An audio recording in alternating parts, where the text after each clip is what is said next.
Hello, my dear friends. Myself, Dr. Mayank. Today we are discussing about the medical entomology basically. So last class में आपने जो देखा था वो देखा था होपफुली साइक्लॉप्स. ओके, जहाँ पे हमने क्लासिफिकेशन देखा था इंसेक्टा, अरेक्निडा एंड क्रस्टेशिया का, जिसमें कि mosquito, flies, human lights, fleas, bugs, ये सारी चीज़ों के बारे में हमने डिस्कस किया था. और इसमें हमने खास करके आपसे बात की थी क्रस्टेशिया साइक्लॉप्स के बारे में. ठीक है. सो जो आज का टॉपिक है हम साइक्लॉप्स के आगे कंटिन्यू करने वाले हैं. ये वाला पार्ट आपने देखा था जिसमें कि हेड, टेल एंड एब्डोमेन होता है. ठीक है, टेंटिकल्स होते हैं. Now we are focusing upon the mosquitoes, the prime suspect of the India, जो हमारे इंडिया में पाए जाते हैं. In India mosquitoes constitute the most important group of insects of public health importance. क्योंकि ये पब्लिक हेल्थ इंपॉर्टेंस इसलिए है क्योंकि ये आपके हेल्दी लाइफस्टाइल में दखलंदाजी देता है. A study of them is done under the following heading. पहले हम बात करते हैं structure and life history of in brief. Differentiation of mosquitoes देखेंगे, outline of mosquito borne disease के बारे में पढ़ेंगे, मॉस्किटो कंट्रोल मेजर्स देखेंगे and method collection and identification करने वाले हैं. Okay, so let's have a glimpse over the top.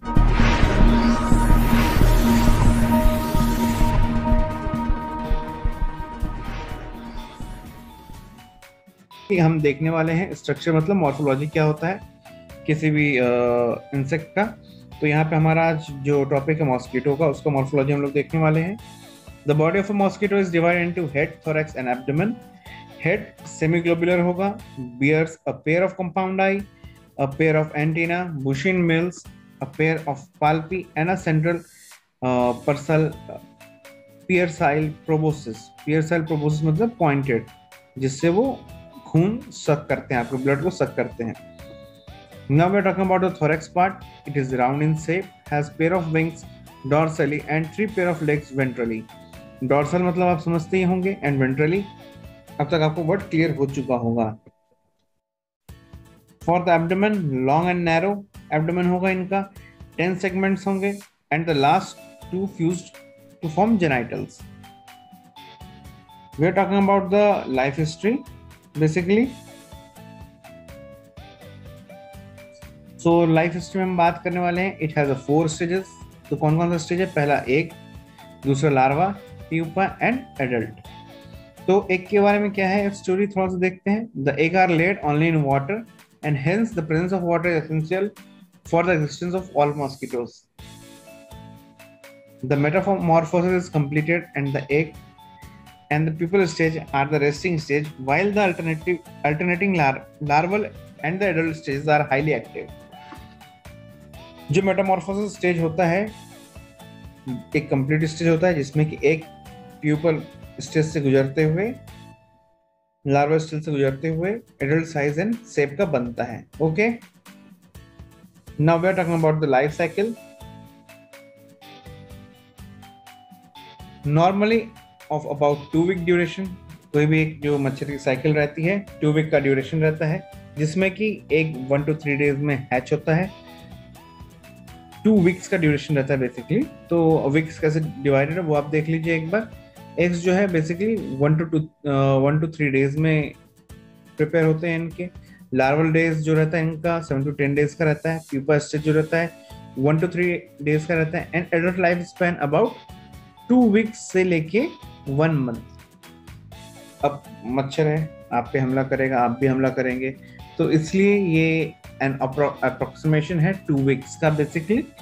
Only the females are blood sucking and males live on plant juices. बहुत ही उम्दा. फीमेल्स ब्लड सक करती हैं एंड मेल्स प्लांट जूस पे रहता है. आयरनिकली आप जोक्स अपार्ट में देखते होंगे हर जगह. Normally, the mosquitoes, except Aedes, have a flight range of half to 1 mile, and this is an important factor which determines the extent of area to be included under mosquito-borne disease control operation. ये इसलिए important हो जाता है क्योंकि mosquito की जो flight है, जो उड़ने की क्षमता है, जो रेंज है, वो इस पर निर्भर करती है कि आपके जो मॉस्किटो बॉर्न डिजीज हैं कहाँ कहाँ पे कितने एरिया में फैल सकते हैं. If suppose the area central part आपका यहाँ पे है तो इससे 1 माइल तक पहुंचेगा. अब 1 माइल के बाद यदि इसने ब्रीडिंग साइट बना लिया अपना, तो वहां से 1 माइल आगे बढ़ता जाएगा. So they go on with step and step. Okay, now differentiation of mosquitoes जो मैंने पहले आपको बताया था फर्स्ट स्लाइड में. We will be discussing about the tribe, genus, important species, area of distribution. So tribe कौन सा है? Anophelini. और दूसरा ट्राइब है Clucinini. ठीक है, तो Anophelini जो है बेसिकली एनोफिलीज को प्रोड्यूस करते हैं, जिसके अंदर क्यूलिफेसिस, फिलिपिनिस, फ्लुविलाइटिस मिनिमस, संडेकियस एंड स्टेफेंसी होता है. अब एरिया ऑफ डिस्ट्रीब्यूशन देख लेते हैं. ये बेसिकली जो है, जो फर्स्ट ग्रुप है, क्रूसीफेस प्लेन्स में उड़ते हैं.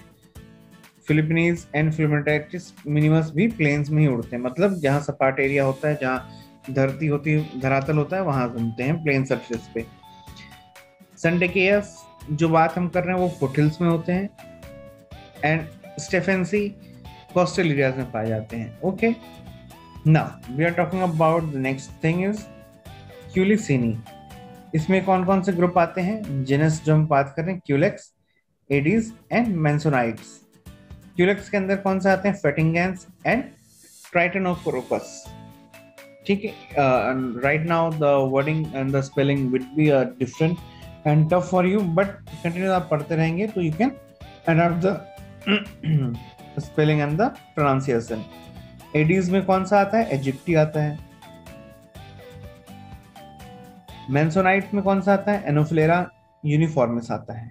ठीक है, नाउ जो हम स्टेजेस के बारे में बात किए थे, अपने पास 4 मेन स्टेजेस हैं, वो हम देख लेते हैं. एक लार्वा, प्यूपा एंड एडल्ट. ठीक है, नाउ एक में क्या बात कर रहे हैं? ये बोर्ड शेप होगा, लेड सिंगली होगा. ठीक है, हैव लेटरल फ्लोट्स, और कहाँ दिखा जाएगा? एक इन फ्रेश वाटर. ये कौन से, हम किसके बारे में बात कर रहे हैं? एनोफिलीज के बारे में बात कर रहे हैं. ओके, क्लियर है यहाँ पे? यही हम एक क्यूलेक्स का हम देखेंगे जब. तो क्यूलेक्स में क्या होता है? ओवल होगा. ठीक है, लेड इन द रैफ्ट्स, कोई भी लकड़ी का टुकड़ा वगैरह उसमें होगा. विदाउट लैटरल फ्लोट्स, मतलब बराबर समतल में घूमे ना घूमे, ये घूमता ही रहेगा. Usually in still and dirty water. अब राफ्ट्स कहाँ मिलेंगे आपको? लकड़ी के टुकड़े और ये सब जो पानी को रोकते हैं, ब्लॉक करते हैं.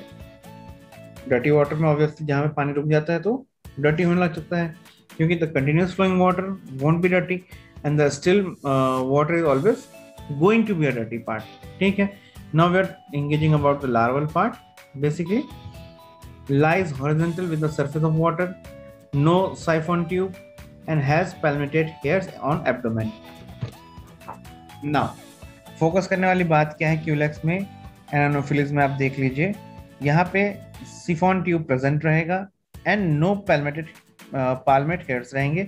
यहाँ पे पाल्मेट हेयर्स रहेगा हमेशा आपको एनाफिलीज में.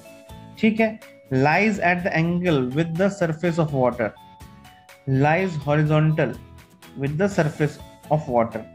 अब ये जो एंगल बना रहा है, जो आप बेसिकली हम बात कर रहे हैं, यहाँ पे पानी की धारा आपकी ऐसे चल रही है. ओके, सपोज ये चल रही है पानी की धारा, इसके परफेक्ट एंगल पे ही बात करेगा ये. ठीक है, एक सर्टेन अमाउंट ऑफ एंगल जो बनाएगा ये इसके ऊपर दिखेगा आपको बेसिकली. ठीक है, ये लाइज हॉरिजॉन्टल, मतलब पानी की धारा ऐसे है, तो लाइज हॉरिजॉन्टल ये हमेशा इसके समतल चलता रहेगा, ना ऊपर ना नीचे. Now we are talking about the pupa part. The thing, pupa क्या करता है? ब्रीदिंग टेम्पलेट होता है, इसमें साइफन ट्यूब है इसमें. ठीक है, जिसकी जगह पे साइफन ट्यूब नहीं होता इनमें, तो क्या होता है? ब्रीदिंग टेम्पलेट होता है, जहाँ पे सांस ले पाएंगे. शॉर्ट एंड ब्रॉड, छोटा मगर चौड़ा. ओके, ये होगा लंबा और पतला. बात समझ में आ गई? बॉडी के बारे में बात करने वाले हैं. तो बेसिकली बॉडी क्या करता है अपना? Body at an angle with the surface on which it rest. जो भी सरफेस पे ये रेस्ट करेगा, जो भी सरफेस पे ये रेस्ट करने वाला है, वहां पे इनका अपन देखते हैं एंगल. ठीक है, जब ये बॉडी लैंड करेगी इनकी, तो वो बराबर सरफेस पे आ जाएगी. विंग्स यूजुअली स्पॉटेड रहेंगे, दाने दानेदार रहेंगे, दिखेंगे आपको spotted. Palpi of male club shaped रहेगा. पाल्पी ऑफ फीमेल जो है, इसमें कि प्रोबोसिस लंबा रहेगा. मेल में प्रोबोसिस छोटा रहेगा एंड फीमेल में प्रोबोसिस लंबा रहेगा। मोर और less parallel with the surface on which it receipts, non spotted, not club shaped, shorter than proboscis. अब भैया ना तो इनमें दाने दाने रहेंगे हर जगह, ठीक है, ना तो क्लब शेप्ड का रहेगा, ना तो भाई साहब स्पॉटेड है, नहीं है। क्लब शेप मतलब जो फिगर बन रहा है वो क्लब में है, नहीं है। शॉर्टर प्रोबोसिस मतलब इसमें इनके मुकाबले एनोफिलिस का जो है प्रोबोसिस फीमेल में लंबा रहता है, मेल में थोड़ा छोटा रहता है। क्यूलेक्स में सारे प्रोबोसिस एक रंग के रहेंगे, ठीक है। तो ये एक आइडेंटिकल फीचर होगा आपको याद रखने के लिए। ना ये आप डायग्राम देख रहे हैं फोटो, सो इसमें हम थोड़ा समझने की कोशिश करते हैं कि कैसे क्या है। अब ये एक रैफ्ट है, ये आप देख रहे हैं मेरी बात को, क्यूलेक्स का एक रैफ्ट में पाया जाता है हमेशा एक साथ इतना सारा बल्कि model. Anopheles lateral air float करता है, ठीक है।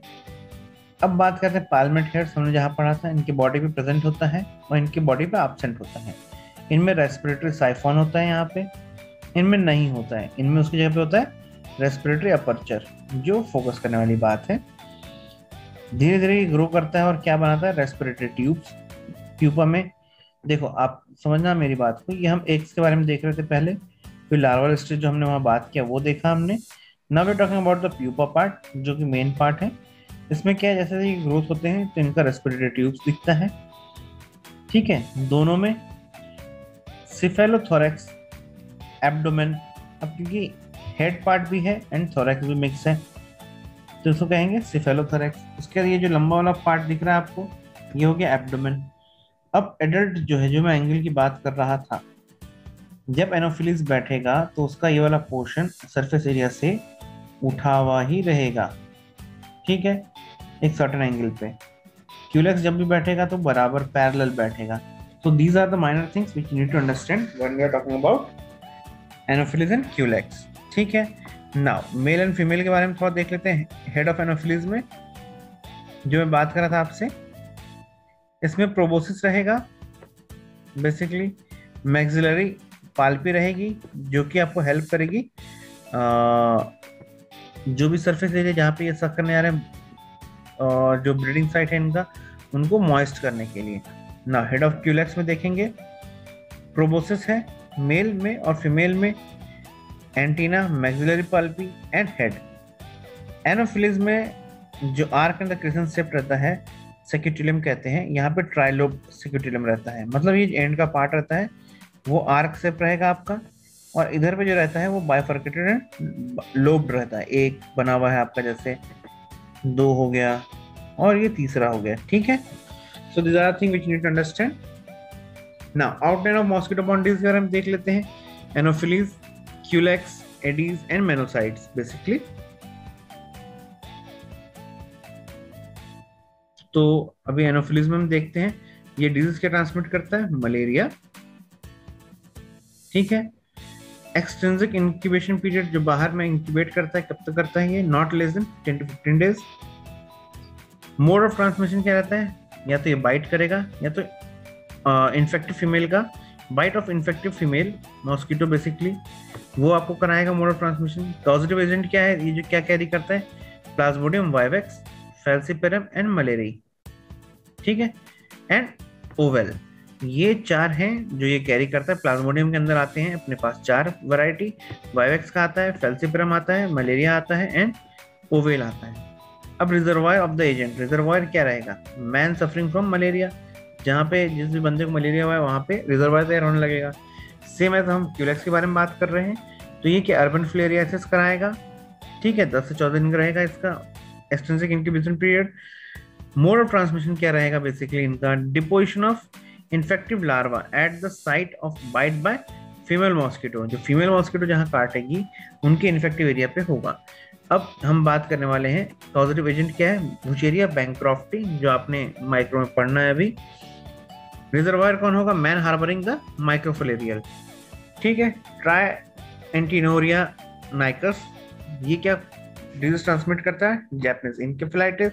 सम short time after the bite of infected pig, पहले ये पिग पे बाइट करेगा, फिर वहां से लाके आपको ट्रांसमिट करेगा।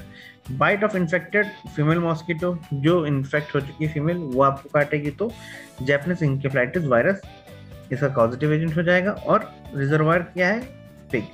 पिग में बनता है सब, पिग से निकाल के ये आप तक पहुंचा देते हैं, तो आपको जैपनीज इंकेफेलाइटिस हो जाता है। अब ये जैपनीज इंकेफेलाइटिस इसलिए है क्योंकि ये जापान में पहली बार इस केस को स्टडी किया था। और कैसा केस था?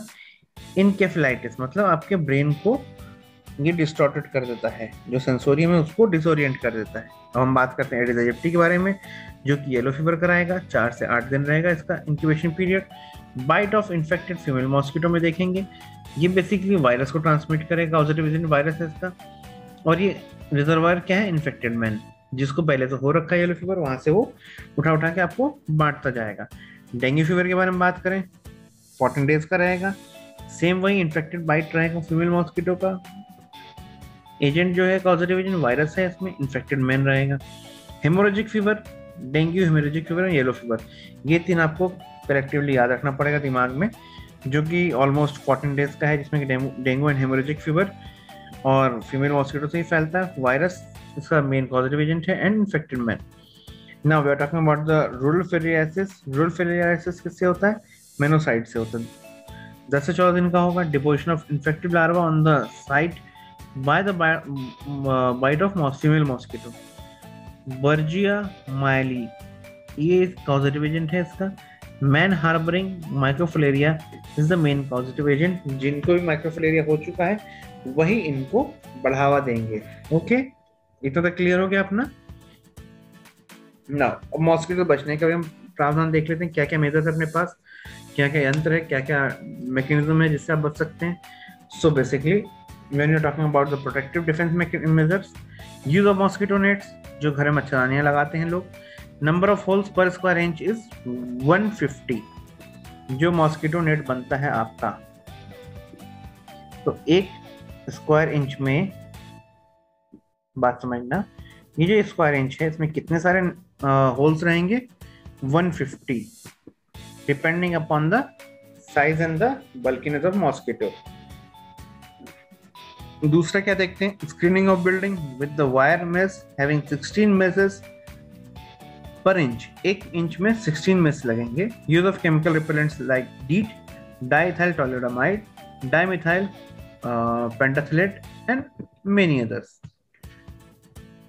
एग्रेसिव मेथड्स मतलब बहुत जल्दी खत्म करना है हमें, तो कैसे काम करेगा? एंटी लार्वल मेजर्स रहेगा, एनवायरमेंटल कंट्रोल रहेगा। Basically it involves chiefly the water management, जहाँ पे पानी रुका हुआ है उसको हम लोग खत्म करते हैं। जो आप ऐड भी सुनते हैं हर जगह कि भाई रुके हुए पानी को आप बहा दें, कूलर में पानी न रखें, कहीं भी प्लेटफॉर्म पे कहीं पानी जाम है तो उसको आप ड्रेन कर दें, एरिया क्लीन रखें। If anopheles are a problem, their breeding places should be abolished by the proper method like filling and drainage. जो भैया एरिया गड्ढा है उसको आपने भर दिया सीमेंट से या कुछ भी फिलर से, जो जहाँ पे पानी भरा हो तो उसको आपने ड्रेन कर दिया लगे। हाँ, इफ क्यूलेक्स उस एरिया में प्रॉब्लम है, the waste water collected to be suitably drain. अब जो भी वेस्ट वाटर कलेक्ट हुआ है उसको आराम से वहां ड्रेन करना है जहां से पानी बहता रहे, आगे बढ़ता रहे। ऐसा नहीं वहां से निकाला आपने जमा वाले पानी में डाल दिया। In case of aedes the artificial collection of water in the container, ठीक है, to be eliminated and prevented. अब भैया कलेक्शन वाटर का करना बंद कर दीजिए आप, क्योंकि यदि आपने पानी कलेक्ट करके रखा है बहुत दिन से तो वहां पे ब्रीडिंग साइट तैयार हो सकता है। For mansonian the aquatic plant should be destroyed and further growth check. अब ये मैंसोनिया कहाँ काम करता है? बेसिकली एक्वेटिक प्लांट्स की जगह पे, तो एक्वेटिक प्लांट को आप डिस्ट्रॉय कर दीजिए और उसके फर्दर ग्रोथ को चेक करते रहिए, ठीक है। केमिकल कंट्रोल में बेसिकली बात करेंगे, जो कॉमनली यूज लार्वासाइड्स है, मिनरल ऑयल, मलेरियल, ठीक है, ये एस्फेक्सिएंट होता है। जब अप्लाई करते हैं, कैसे अप्लाई करते हैं? 40 से 90 लीटर पर हेक्टेयर पे, एरिया के बाद में बात करते हैं। Paris green copper acetoarsenite रहता है इसके अंदर। Acting as a stomach poison is applied as 2% dust at 1 kg पर हेक्टेयर। ये इसका भी छिड़काव करते हैं पेरिस ग्रीन का। सिंथेटिक इंसेक्टिसाइड्स जैसे कि बाइटेक्स, फेनिथ्राइन होता है, ये कैसे अप्लाई करते हैं? 1000 applies as emulsion of 150 to 500 litre पर हेक्टेयर। एक हेक्टेयर में आपको 150 से लेकर 500 लीटर तक भी लग सकता है। Now we are talking about the biological control. Basically biological control में हम लोग लार्वा ईटिंग जो फिश होती है, जो कि आपसे अक्सर एग्जाम में पूछा जाता है, गम्बूसिया और गम्बूसिया की बहन होती है गप्पी फिशेस, ये दोनों नाम आपको याद रखना हमेशा। ये एनोफिलीज कंट्रोल करने में बहुत मददगार साबित होती है। ठीक है, अब एंटी एडल्ट मेथड, चलो बच्चा हो गया, अंडा दे दिया उसने, अब लार्वा प्यूपा वाला स्टेज क्रॉस करके वो बड़ा होना जा रहा है, तो एंटी एडल्ट मेथड, बड़ा होना ही ना दे उसको, हम लोग खत्म करते बचपन में। तो जैसे बहुत सारे स्प्रे आते हैं जिसमें कि नॉकडाउन एजेंट्स रहते हैं, जिनकी छिड़कते ही जो पायरेथ्रम एक्सट्रैक्ट रहता है उनमें वो पर क्यूबिक, ठीक है, पर फीट स्पेस पे काम करता है। तो उनकी छिड़काव से बहुत सारा जो एक जो प्यूपा स्टेज में आ चुका है, अब एडल्ट होने वाला है, वो वहीं पे रुक जाता है। मैलाथियोन का यूज करते हैं 1 ग्राम पर मीटर स्क्वायर में। डीडीटी जो हमने पहले नाम पढ़ा था अभी, 1 और 2 ग्राम पर मीटर स्क्वायर में। ठीक है, जेनेटिक कंट्रोल में क्या करेंगे? Sterile males release technique, culex fatigans control and other approaches like use of insect growth regulator, chemostimulant etcetera. अब हम बात कर रहे हैं जेनेटिक कंट्रोल के लिए, तो मेल्स को हमने स्टरलाइज कर दिया, जेनेटिकली करेक्ट कर दिया कि भाई वो आगे बच्चा करे ही ना। ठीक है, method of mosquito collection and identification. अब भैया ये थोड़ा सा डीप वाला पार्ट है, when you will be learning in full focus full frame, we will be discussing on this part basically. So all of the above totally जो हमारी बात थी मॉस्किटो को लेके थी। ठीक है, that's for today, but in a just we can talk about again. The main thing was anopheles, culex, क्या डिजीज ट्रांसमिट करेगा? Malaria, Japanese encephalitis, yellow fever, dengue fever, haemorrhagic fever and rural filariasis. ये सारी चीजें आप याद रखेंगे। 4 stages होते हैं आपके पास जो पढ़ने के लिए होते हैं, एक लार्वा, प्यूपा एंड एडल्ट।